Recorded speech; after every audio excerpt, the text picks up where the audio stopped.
स्वामी सेवांना श्री स्वामी समर्थ. बऱ्याच ताईंची अडचण असते की ताई मला थकवा खूप जाणवतो, मला त्रास खूप होतो, मला बाहेरील बाधेचा त्रास होतो, मला बऱ्याच वेळेस ना वाईट विचार येतात, देवाचं करायला लागले की मला सुचत नाही.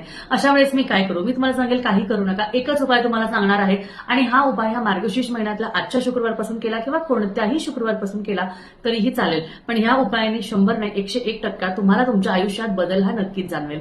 करायचं काय आहे तर तुम्हाला ललिता सहस्त्रनाम, श्री ललिता सहस्त्रनामाचं पठण करायचं आहे 16 वेळा.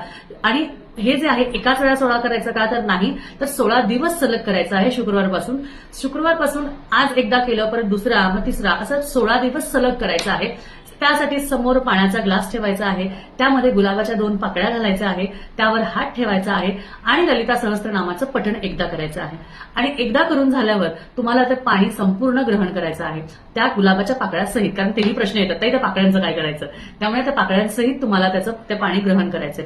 तुम्ही स्वतः बघाल तुमच्या मूड्समध्ये, तुमच्या विचारांमध्ये, तुमच्या स्वतःच्या आरोग्यामध्ये इतका बदल जाणवेल. आणि जी आपण म्हणतो ना की तरतरी येत नाही, आळस येतो, त्रास होतो, मानसिकरित्या थकलेला जाणवतो, हे काही तुम्हाला वाटणार नाही. कारण ललिता सहस्त्रनाम हे एवढं प्रभावी आहे की तुम्हाला संपूर्ण गोष्टीतनं तुम्हाला ते बाहेर काढणार आहे. त्यामुळे नक्कीच हे करून बघा आणि मला नक्कीच सांगा. श्री स्वामी समर्थ.